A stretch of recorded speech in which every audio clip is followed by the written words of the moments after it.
Bismillahirrahmanirrahim. Assalamualaikum warahmatullahi wabarakatuh. Alhamdulillah. Alhamdulillahirabbil alamin wassalatu wassalamu ala asyrafil anbiya'il mursalin wa ala alihi wa sahbihi ajmain amma ba'd. Hadratal muhtaramin, para alim, para masyayikh, segenap pengurus pimpinan daerah Muhammadiyah Magetan, jamaah pengajian Ahad pagi rahimakumullah, hadirin wal hadirat yang insyaallah selalu diberkahi oleh Allah Subhanahu wa taala. Pertama-tama, dalam kesempatan pagi yang luar biasa mulia ini, mari kita senantiasa bertahmid kepada Allah Subhanahu wa taala. Karena dengan segala kondisi apapun, dengan segala kudrah dan iradah Allah, kita bisa hadir dalam pengajian Ahad pagi pada pagi hari ini tanpa izin Allah, itu adalah sebuah kemustahilan. Maka mari kita ikrarkan bareng-bareng biqouli alhamdulillah. Salawat dan salam semoga tetap terlimpah kepada baginda Rasulullah Muhammad sallallahu alaihi wasallam. Karena apapun yang terjadi, kalau kita mengingat perjuangan beliau, hampir sekian puluh tahun, beliau berdakwah dengan segala rona-ronanya, dengan segala pernak-perniknya, dengan segala tantangannya. Alhamdulillah, beliau berhasil menancapkan kalimat tauhid kepada umatnya pada saat itu adalah di wilayah Jazirah Arab. Ini yang harus kita syukuri bareng-bareng. Karena kita sebagai orang Indonesia hanya tinggal menikmati bagaimana nikmatnya kita beriman dan berislam. Hadirin wal hadirat rahimakumullah, jujur mawon dalam hadir menika radin redeg. Karena yang saya hadiri ini ya, di hadapan saya ini adalah para senior-senior saya. Dan saya sebenarnya dulu pernah lama sekali bergaul dengan teman-teman Muhammadiyah ketika masa kuliah, dan saya tahu salah satu sifat dari teman-teman keluarga besar Muhammadiyah itu adalah militansinya dalam berdakwah dan berislam. Ini harus kita akui. Maka dengan segala hormat, apabila nanti apa yang saya sampaikan mungkin ini nanti dari sisi keilmuan atau apapun mungkin belum berkenan dan tidak pas, sekali lagi saya yang dhaif ini mohon maaf yang sebesar-besarnya. Hadirin wal hadirat rahimakumullah. Saya mungkin akan sedikit banyak berbicara dalam posisi karena kebetulan saya diamanahi sebagai Kepala Kantor Kementerian Agama Kabupaten Magetan mencoba untuk menyampaikan beberapa hal yang itu menjadi concern kita semua, khususnya umat Islam yang ada di Indonesia, yang kadang pada posisi-posisi tertentu, statement-statement dari Kementerian Agama mungkin sering disalahpahami, mungkin sering miskomunikasi yang pada akhirnya ada mispersepsi di antara kita semua. Beberapa hari yang lalu saya dikasih undangan oleh Pak Haryadi. Dimohon untuk mengisi acara kegiatan pada pagi hari ini. Awalnya saya berharap semoga nanti mungkin ada pengganti yang lebih jauh mumpuni dari saya. Tetapi ternyata Pak Haryadi ngeling nih kula bolak-balik, akhir kula sungkan piyambak, pangapunten nyuwun sewu. Di situ saya dikasih judul yang luar biasa berat sekali untuk menyampaikan judul masalah bagaimana meningkatkan akidah, meningkatkan amal-amal soleh, meningkatkan ibadah, yang semua ini adalah sebenarnya inti daripada bagaimana kita berislam dan beriman. Hadirin wal hadirat rahimakumullah. Saya hanya ingin mengungkapkan, dan saya yakin ini semua sering panjenengan mirengaken, dulu pendiri Muhammadiyah, beliau Al-Mukarram, Kiai Haji Ahmad Dahlan, ketika memiliki beberapa santri Dan informasi yang kita terima santri yang terakhir beliau itu adalah berada posisi di Solo. Ketika beliau mengajarkan surat Al-Ma'un, saya yakin panjenengan sering mendengarkan ini. Tetapi ini tidak ada salahnya karena kalau kita mau berpikir secara jujur antara akidah, ibadah dan amal soleh itu adalah satu kesatuan yang sebenarnya semua termaktub dalam surat Al-Ma'un. Para santri ini sempat bahkan sering protes. Yai, kenapa panjenengan mengajarkan surat Al-Ma'un kepada kami itu kok tidak pernah berhenti-henti, tidak pernah berganti-ganti kepada surat yang lain? Apakah bacaan kami itu kurang fasih? Apakah murotal saya itu kurang marem akan penggalih panjenengan, Yai? Coba panjenengan bayangaken nyun sewu, putra-putra panjenengan sak menika menawi diajar Iqra 1, Iqra 2, ora ganti-ganti. Pangapunten secara jujur, panjenengan sebagai bapak ibu kinten-kinten penilaiannya pripun? Niku nyun sewu, sing goblok niku gurune napa? Ternyata ini juga pernah dialami oleh santri-santri beliau. Ketika dari 11 santri ini semua sudah curhat kepada Kiai Haji Ahmad Dahlan, beliau Al-Mukarram Kiai Ahmad Dahlan baru ngendikan, kenapa saya mengulang-ulang surat Al-Ma'un ini? Karena bagi saya inti dari Al-Quran untuk penyesuaian kita konteks hari ini, situasi saat itu, yang paling penting adalah bagaimana kita mengamalkan surat Al-Ma'un. Cobi panjenengan nyun sewu, kita baca bareng-bareng. Bismillahirrahmanirrahim. Kita mirengaken sareng-sareng. Ara'aital ladzi yukadzibu biddin. Kita sudah beragama, tetapi kita masih dikatakan sebagai seorang pendusta agama. Logikanipun nyun sewu, ketika kita beribadah, pasti kita sudah berislam. Dalam proses menuju iman yang lebih baik. Ara'aital ladzi yukadzibu biddin. Kemudian kelanjutan dari ayat itu adalah fadzalikal ladzi yad'ul yatim. Wala yahuddu ala ta'amil miskin. Lebih digenjreng lagi oleh Allah, fawailul lil musallin. Alladzina hum an sholatihim sahun alladzina hum yura'una wa yamna'unal ma'un. Saya yakin panjenengan jauh lebih bisa mengartikan, menafsirkan ayat ini. Tetapi kalau kita mau berpikir secara jernih Bapak Ibu sekalian, ayat ini kan seolah-olah nyindir kulolan panjenengan semua. Sholat tahajud api, sedekah api, napa malih? Mungkin hajinya sudah berkali-kali, umroh menjadi hobi, tiap tahun umroh. Napa malih? Tetapi ayat ini menyindir untuk kita semua. Ternyata antara akidah, ibadah, dan amal soleh itu harus menjadi satu kesatuan yang tidak bisa terpisahkan.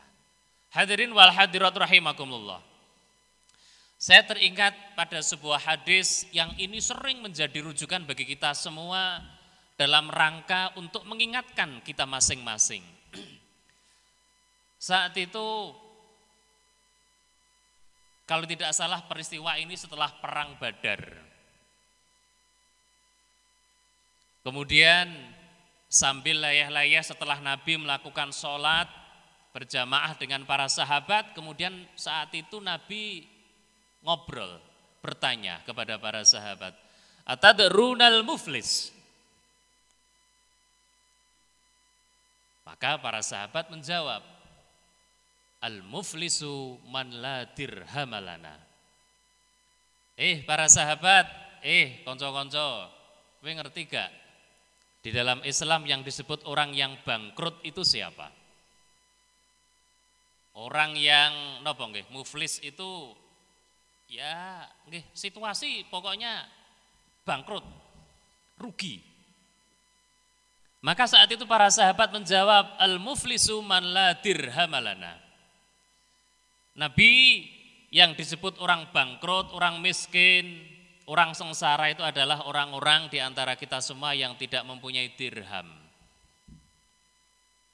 Maka dengan kearifan beliau, Nabi bersabda, di situ diterangkan panjang sekali hadis, tetapi beberapa inti yang harus nanti bisa kita sambungkan dengan surat Al-Ma'un itu akan menjadi satu kesatuan yang tidak bisa terpisahkan.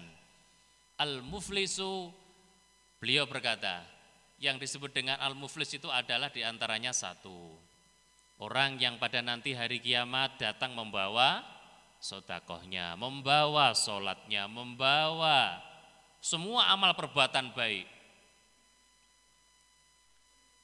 Tetapi kemudian Nabi memberikan penegasan, tetapi dia sendiri dalam kehidupan sosialnya sering memberikan atau memberi sakit kepada para tetangga.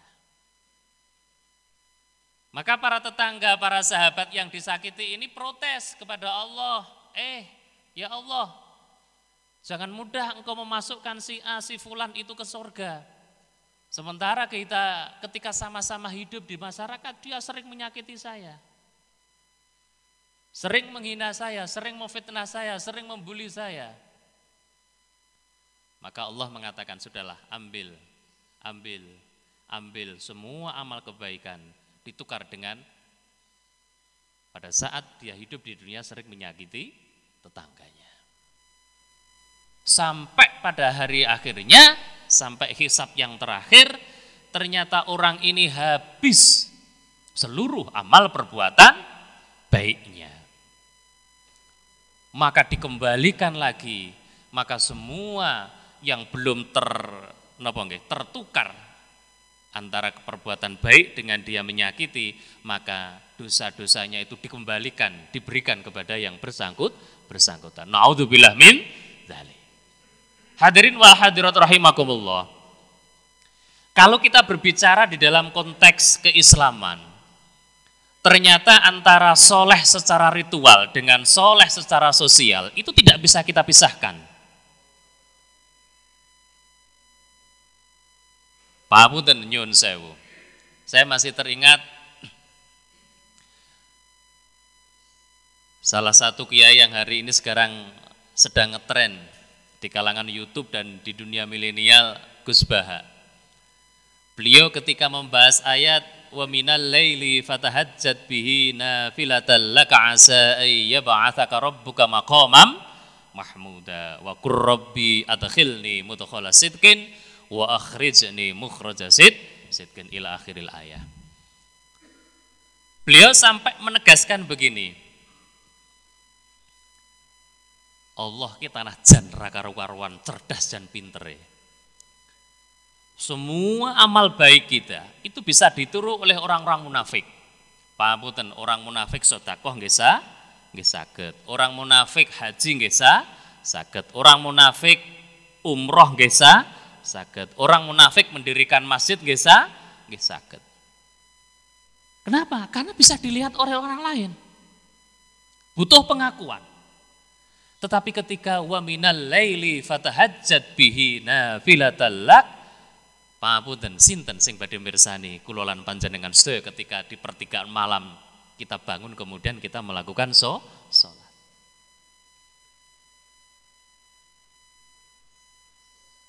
Pramila soleh secara ritual, soleh secara ibadah itu bagus. Maka Allah pasti selalu menghubungkan antara amanu wa amilus sholihah. Karena tidak ada artinya. Konsekuensi atau bukti dari keimanan kita itu adalah bagaimana kita mengaplikasikan, bagaimana kita menerapkan dalam kehidupan sosial. Nah, yang menjadi permasalahan akhir-akhir ini sering muncul paham-paham yang seolah-olah, sekali lagi, seolah-olah dia hidup bukan di Indonesia, dia hidup bukan di dunia, seolah-olah semuanya pokoknya harus seperti ini. Sementara dia hidup dalam masyarakat yang sangat plural. Hadirin wal hadirat rahimakumullah, sampai pada saat kita berdakwah pun, coba bagaimana Al-Quran itu memberikan penjelasan, penegasan kepada kita. Fabima rahmatim minallahi lintalahum, walau kunta faddan ghalidhal qalbi, napa? Lang faddu min haulik. Coba, padahal kita menyampaikan kalimatul haq, kita menyampaikan kalimat tauhid, tetapi sampai seperti itu pun saja Allah masih memberikan arahan, memberikan acuan. Fabima rahmatim minallahi lintalahum. Kalau bukan karena rahmat Allah, di situ yang mungkin menjadi penegasan kita adalah walau kunta faddan ghalidhal qalbi lang faddu. Kalau seandainya kita itu keras hati dengan cara kekerasan, dengan cara mengkafir-kafirkan, dengan cara menyalah-nyalahkan orang lain, lang faddu min haulik. Paham dan nyun sewu, ini kalimatul haq loh, yang disampaikan oleh kita sebagai orang Islam. Itu pun kita diperintahkan Allah untuk selalu menggunakan tata krama. Hadirin wal hadirat rahimakumullah. Permasalahan yang kedua, pada saat kita ingin terus mencoba berekspresi bagaimana kita harus meningkatkan akidah, sementara yang harus kita hadapi masyarakat kita hari ini itu kan luar biasa tantangannya. Pamunten nyun sewu, ketika masa zaman jahiliyah, sekeco Bapak Ibu sekalian, pokoknya yang disebut dengan nyun sewu di luar Islam itu adalah yang menyembah berhala. Ringkas, simple, jelas.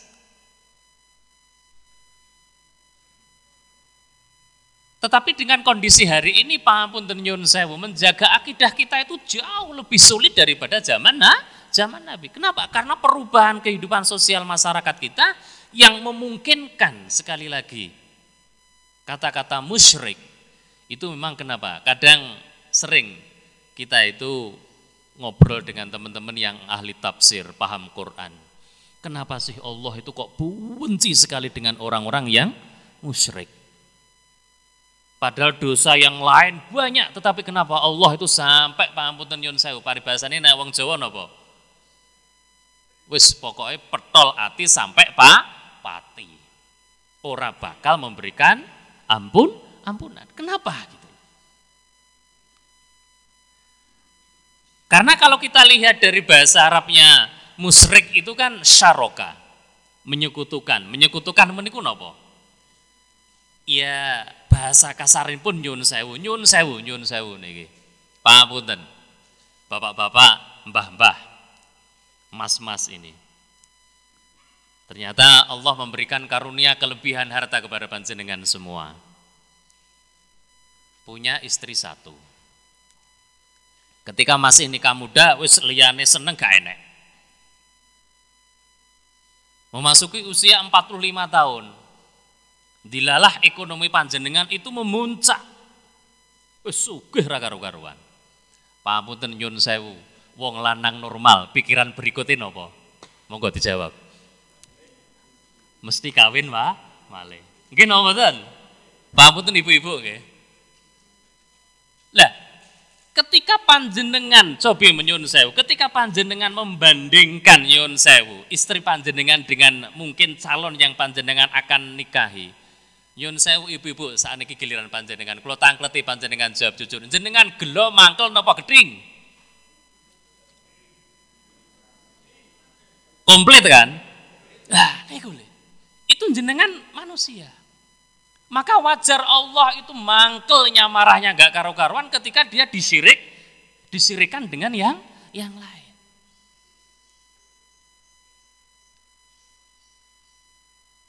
Maka kalau ada cerita Yun sewu istri diwayuh kemudian menjawab, aduh kalau saya tinggal maunya Allah aja bagaimana, pamunten itu hanya alas, serah mungkin.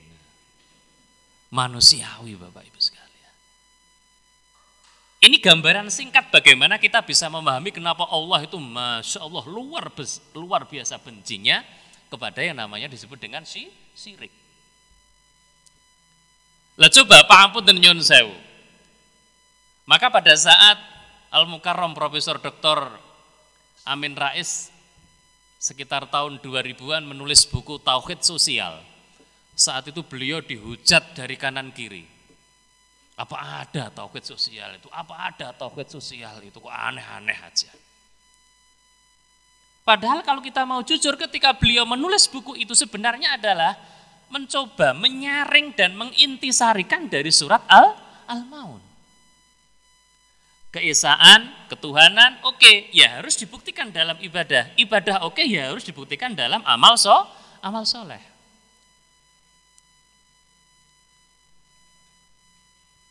Nyun sewu, kembali kepada yang pertama tadi.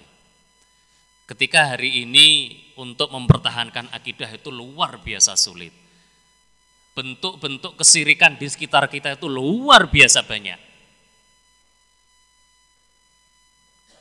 Pun, contoh yang paling mudah sederhana ngeten nyun sewu.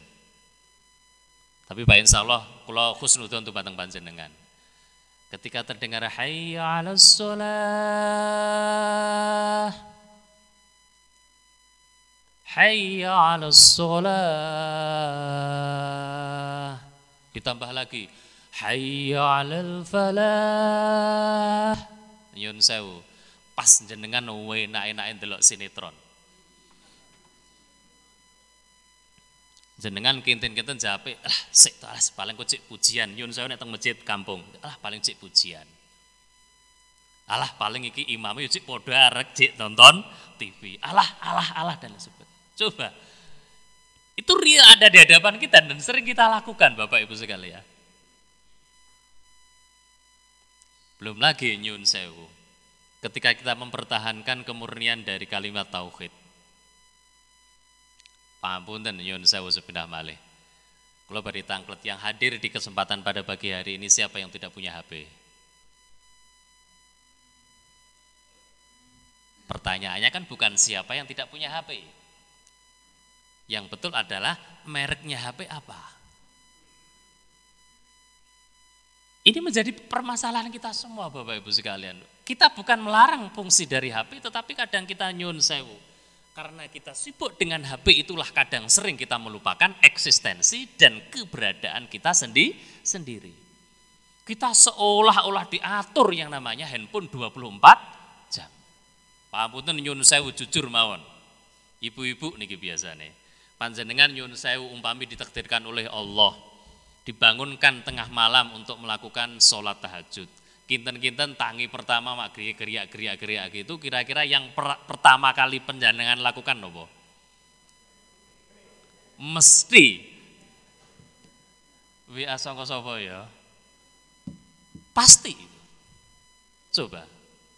Padahal kalau kita mau jujur nyun sewu, 5 tahun yang lalu pernah gak kita berpikir suatu saat hidup kita 24 jam diatur oleh HP? Tidak pernah.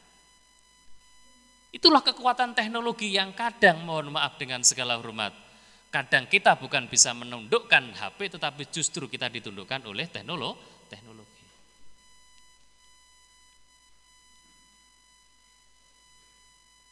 Kalau dulu pertanyaan kita, para masyayikh, para ulama-ulama kita, para senior-senior kita dulu sering bertanya, kira-kira anak saya kelak itu akan beriman atau tidak? Tetapi pertanyaan kita sekarang mungkin sudah berubah. Kira-kira anak kula besok nyambut gawe apa? Nggih napa mboten? Apakah itu dilarang? Mboten. Itu karena kita hidup di dunia yang menjadi pertanyaan adalah ketika semua itu mengalahkan hakikat tauhid yang seharusnya kita bangun secara bareng-bareng. Hadirin wal hadirat rahimakumullah.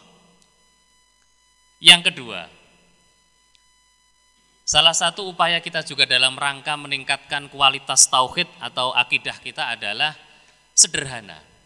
Kita harus memperbanyak mengasah hati dan kepekaan nurani. Hanya seperti itulah yang mungkin satu-satunya yang hari ini mungkin pangapunten sebenarnya bisa kita lakukan oleh semua orang. Saya yakin hafal semua, ala bidzikrillahi tatmainnul qulub. Tetapi untuk mempraktekkan ala bidzikrillah hanya semata-mata ingat kepada Allah, hati menjadi tenang itu sulit. Apalagi dengan situasi corona seperti ini. Ibu-ibu, bapak-bapak yang dulu yang namanya punya anak, enak pokoknya jam 6:30 anak dilepas seret. Wis pasrah nang bapak ibu guru mbuh dadine kaya apa, sekarang diwalik karo Gusti Allah. Ayo wae. Gaene iki nyenani guru sak penakmu dhewe, sithik-sithik mbok laporne polisi. Ayo saiki tak wae corona. Nyun sewu sakniki sing ngerjakan PR sinten? Jenengan napa? Putra-putra jenengan. Ayo sakniki rasakno. Penak pundi sakniki? Rumiyin kali sakniki sing keca pundi? Lah itulah hikmahnya Bapak Ibu sekalian. Seharusnya yang kita ambil sisi positifnya. Karena ternyata untuk mendidik anak itu ternyata jauh lebih sulit daripada kita bekerja di sebuah pabrik. Ketika kita bekerja di sebuah pabrik atau perusahaan, pangapunten nyun sewu, hari ini Anda ditarget oleh atasan, oleh juragan, harus jadi sekian. Bisa, itu teknologi. Tetapi ketika anak, bisa apa tidak? Sulit Bapak Ibu sekalian. Maka hari ini yang mungkin harus kita pertegas, harus kita perbanyak adalah ala bidzikrillahi tatmainnul qulub. Lah dene bidzikrillah itu disebut-sebut nama Allah atau pripun carane monggo. Itu adalah wilayah kita masing-masing. Yang penting kita tidak saling menyalahkan. Kalau niki guys, yang kula khawatirkan namung setunggal Bapak Ibu sekalian. Ketika kita merasa dalam posisi iman kita, tauhid kita kuat luar biasa, kemudian melihat orang lain seolah-olah salah semua, kemudian kita nyalahkan. Kemudian kita masuk perangkat yang pertama tadi, adat runal muflis. Pangapunten nyuwun sewu. Sampai hari ini mungkin seluruh kepala kantor Kementerian Agama di Jawa Timur itu yang belum haji hanya saya Bapak Ibu. Pangapunten. Apakah karena belum daftar Pak Takin? Insya Allah saya pendaftar. Apakah tidak pernah ditawari untuk menjadi petugas haji Pak Takin? Insya Allah. Hampir tiap tahun ditawari. Tapi kalau wedi Bapak Ibu, saya takut. Takut karena apa? Karena tadi atadrunal muflis. Maka guyonannya Gus Baha itu ketika membahas pangapunten nyun sewu. Saya selalu mencuplik beliau karena beliau itu menyampaikan sesuatu dengan jenaka tetapi sangat mengena. Pangapunten nyun sewu sepindah malih. Kita itu kalau pada saat ziarah haji kan, nyun sewu. Ziarah haji kemudian ada yang datang. Kemudian tanya, "Pripun pelaksanaan ibadah haji?" Wah, ibadah haji itu gini-gini. Pokoknya orang yang tidak haji itu rugi. Orang yang tidak haji itu imannya tidak semua. Pokoknya akhirnya menyalahkan semua. Itu kan godaan iblis kan sebenarnya. Pada saat kita menyatakan seperti itu, kita kan seolah-olah merasa diri paling nyun sewu paling. Ini jebakan Bapak Ibu sekalian. Ya niki sakjane sekaligus menghibur bagi Bapak Ibu sekalian sing dereng ibadah haji ngoten lho. Keranten sampai hari ini menawi panjenengan daftar hari ini di Indonesia khususnya Jawa Timur, panjenengan mengke bidalipun tesih 3 doso tahun yang akan datang. Pripun ibu-ibu? Bayar 20 juta ngenteni 30 tahun napa 20 juta kanggo bisnis? Ayo, napa niki pripun pilih pundi? Niku ukurannya tauhid kita, akidah kita di situ itu. Yuk, 20 juta mau lanang wedok, bapak ibu 50 juta, 30 tahun, jadi pirang juta yuk. Kita berpikirnya pasti sudah ke sana kemari. Tapi itulah Allah menguji kita gitu, menguji kita. Hari ini panjenengan daftar umroh. Maka nyun sewu, ini hati-hati mumpung ketemu dengan panjenengan semua. Umroh yang normal panjenengan daftar hari ini, maka nanti berangkat itu paling cepat 3 tahun yang akan datang. Kalaupun ada yang menjanjikan hari ini daftar, hari ini berangkat, hari ini daftar, bulan ini berangkat, pangapunten nyun sewu dengan segala hormat saya, rodok hati-hati. Napa malih pangapunten nyun sewu, umroh menawarkan harga di bawah 20 juta.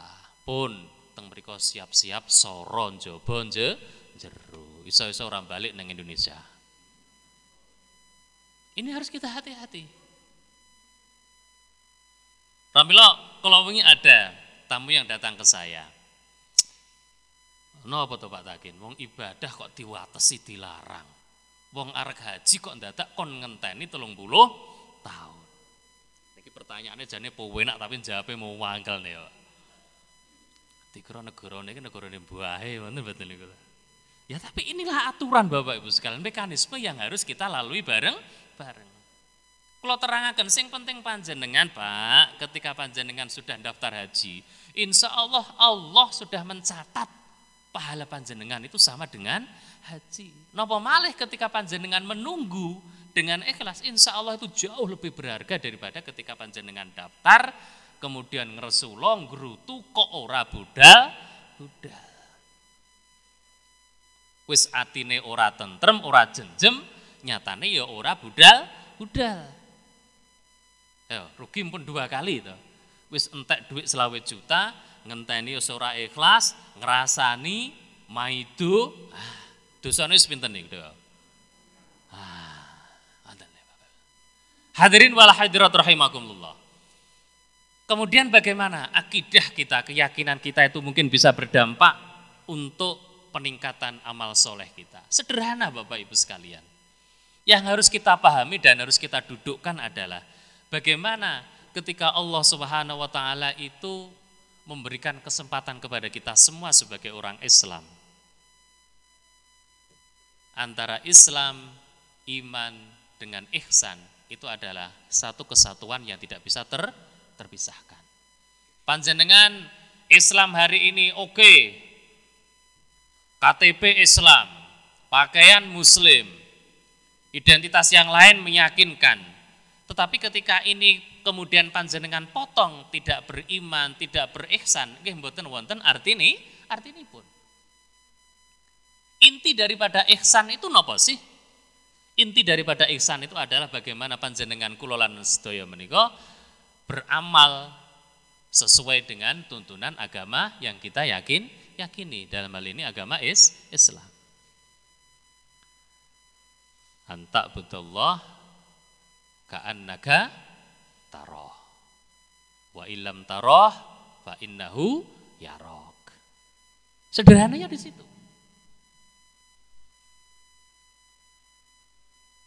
Pamunten kula lan panjenengan sedaya biasanya karena sudah merasa mengamalkan semua rukun-rukun tuntunan-tuntunan agama Islam, maka sering yang muncul dalam diri kita itu kan ketika kita membaca nggih pamunten niki nyun sewu, mungkin salah satu kekurangan yang harus kita tambal bareng-bareng. Kita itu kan sering ketika melakukan amal ibadah itu kan sering patokannya adalah fadilah. Nyun sewu, pada saat kita melaksanakan puasa Ramadan 1 bulan, maka kita begitu sangat tergiur dengan yang disebut dengan Lailatul Qadar. Bagus Bapak Ibu sekalian, tetapi kadang kita itu lupa, bahkan justru membelakangi dari mana hakiki Lailatul Qadar.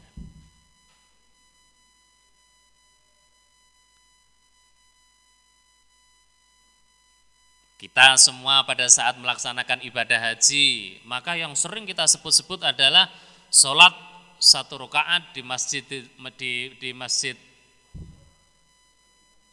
Masjidil Haram, maka fadilahnya sekian. Kemudian kita menghitung, berarti amalku oke. Akhirnya kita lupa. Saking kita merasa PD-nya luar biasa, percaya dirinya luar biasa, amalan kita banyak, akhirnya justru kadang kita sering melupakan hakikat daripada amal yang kita lakukan. Kemudian tadi itu, kita tidak ramah sosial, kita tidak ramah dengan tetangga, kita tidak ramah dengan orang yang itu sebenarnya harus kita kasih santunan dan lain sebagainya. Maka intinya Bapak Ibu sekalian, saya hanya ingin menegaskan hubungan yang erat antara peningkatan akidah, amal soleh dan akhlakul karimah itu hanya bisa kita maknai secara maksimal manakala kita betul-betul antara qul huwallahu ahad kita sambungkan dengan surat Al-Maun. Sudah, intinya itu Bapak Ibu sekalian. Dan ini adalah intisari daripada kehidupan organisasi Muhammadiyah. Maka saya kadang tidak bisa membayangkan bagaimana kalau kita mau jujur, meskipun dalam literatur kemuhammadiyahan, beliau Yai Ahmad Dahlan itu kan jarang kita akan berani mengatakan beliau seorang sufi, jarang. Kita akan mengatakan seperti itu jarang. Tetapi kalau kita mau jujur, coba panjenengan bayangkan ketika beliau sebelum wafat sampai mengatakan begini, hidupilah Muhammadiyah, hidupilah Muhammadiyah. Jangan mencari kehidupan di Muhammadiyah. Coba, itu ungkapan yang luar biasa, sangat tasawuf sekali. Artinya apa? Kalau kita terjemahkan secara bebas, dakwahlah Anda terus, dakwahlah Anda terus, dakwahlah Anda terus, dimanapun Anda berada. Tetapi Anda jangan mencari jalan hidup dan jalan kekayaan dengan cara coba nyun sewu, makom seperti itu kelolaan panjenengan sakit napa mboten? Apet Bapak Ibu, apet saestu. Apet sangat. Dan alhamdulillah spirit semangat itu sampai hari ini masih terjaga. Sehingga ada guyonan. Teman-teman Muhammadiyah itu kalau dibantu oleh pemerintah 100 juta, itu bisa menjadi 200 sampai 300 juta. Tetapi sebaliknya, ada orang lain ketika dikasih bantuan 100 juta, 50 juta ditanjak, nih gue wis alhamdulillah. Loh, ini nyata Bapak Ibu sekalian, ini nyata. Maka sering saya guyon kepada teman-teman Muhammadiyah, ayo, masih bisa enggak memegang bara api ini? Ini bara api, tantangan bagi kita semua. Kalau bisa, berarti kita memang pantas untuk terus meneruskan estafet kepemimpinan yang ada di organisasi ini. Tetapi kalau tidak, ayo kita mencoba untuk introspeksi diri. Yang terakhir Bapak Ibu sekalian, ketika kita berbicara mengenai akhlakul karimah, salah satu esensi akhlakul karimah itu adalah yang bisa memberikan ketentraman kepada siapapun di antara atau di samping kita, di sekeliling kita. Itu adalah inti daripada akhlakul karimah. Coba sekali lagi kita melihat secara lebih jelas dan lebih objektif. Kurang apa kebenaran kalimat hak yang disampaikan oleh Nabi Muhammad pada saat beliau berdakwah. Bahkan salah seorang penulis dari Pakistan yang akhirnya diusir oleh negara Pakistan karena agak sedikit liberal, kemudian diusir, akhirnya menetap di Amerika Serikat, Profesor Fazlur Rahman. Ketika beliau menulis buku tema-tema pokok Quran, beliau menyampaikan begini, salah satu yang sampai hari ini yang tidak bisa diterima secara akal sehat, Nabi Muhammad itu berdakwah di Makkah hampir 13 sampai 14 tahun, itu pengikutnya tidak lebih dari 8 atau 12 orang yang betul-betul mengikuti beliau. Pangapunten Pak Waji, ketika panjenengan dakwah seperti itu kira-kira kuat napa mboten? Coba 12 sampai 14 tahun dengan Masya Allah caci makian masyarakat Quraisy yang luar biasa, dan segala makom dan fadilah Nabi ketika paribasane nyun sewu cerita bagaimana ketika beliau dilempari tai unta kotoran dan lain sebagainya, kemudian malaikat turun, ya Nabi, mbok ndonga ning Gusti Allah to jenengan niku wis diperlakukan kaya ngono kok meneng ae, mbok ndonga ya Allah hancurkan mereka. Saya siap. Cobi. Tetapi Nabi Muhammad apa jawabannya? Selalu memberikan kesejukan kepada masyarakat. Dan ini yang seharusnya kita praktekkan. Hadirin wal hadirat rahimakumullah. Sekali lagi, akidah, amal ibadah, akhlakul karimah itu tidak bisa kita pisah-pisahkan. Pemahaman yang memisah-misahkan antara tiga komponen ini pasti akan cacat salah satunya. Dan ketika kita cacat dalam berislam, biasanya yang paling sengsara itu adalah kita selalu merasa diri paling hebat. Kita merasa diri paling sempurna. Dan ini adalah jebakan iblis, jebakan setan. Ketika kita sampai mengatakan orang lain pasti itu di bawah saya. Hadirin wal hadirat.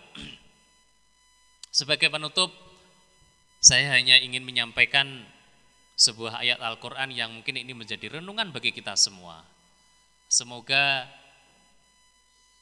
kehidupan kita yang selama ini kita tata secara maksimal, bahkan mungkin berdarah-darah seperti ini, pada akhirnya akan memberikan dampak positif kepada kita semua, dan pada akhirnya ketika nanti yaumul hisab, kita betul-betul mendapatkan maunah dan barokah dari Allah Subhanahu wa Ta'ala.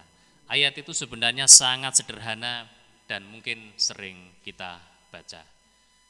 Inna a'toina kal kautsar fasolli li rabbika wanhar. Mungkin ayat ini bagi panjenengan seolah-olah hanya cocok untuk pada saat Idul Adha. Tetapi kalau kita maknai lebih dalam, kita maknai lebih hakikat, kita maknai lebih menukik daripada arti yang mungkin tersurat, sebenarnya kita bisa memaknai bagaimana ibadah kita, bagaimana tauhid kita, bagaimana akhlak kita, itu harus mencerminkan dalam satu titik, satu kesatuan. Pakatan Bapak Ibu sekalian yang mungkin bisa saya sampaikan, sekali lagi mohon maaf, mungkin tidak ada hal yang baru dalam apa yang saya sampaikan, tetapi saya hanya ingin sekedar mengingatkan kepada diri saya pribadi, betapa pentingnya bagaimana kita mengkorelasikan, menghubungkan dan mensinergikan antara akidah, ibadah dengan akhlakul karimah. Semoga yang hadir pada kesempatan kali ini semua kelak pengajian akad pagi ini akan menjadi saksi sekaligus bukti otentik di hadapan Allah Subhanahu wa Ta'ala. Siapa tahu, sekali lagi, siapa tahu ketika kita hadir pada pagi hari ini dengan penuh kesadaran, dengan penuh tumakninah, siapa tahu suatu saat Allah akan memberikan catatan yang melebihi amal-amal ibadah kita dalam rangka meningkatkan kualitas iman, meningkatkan kualitas akidah, sekaligus memaksimalkan peran akhlakul karimah kita masing-masing. Demikian yang bisa kita sampaikan, kurang lebihnya mohon maaf. Billahi taufik wal hidayah, wastabiqul khairat, wassalam.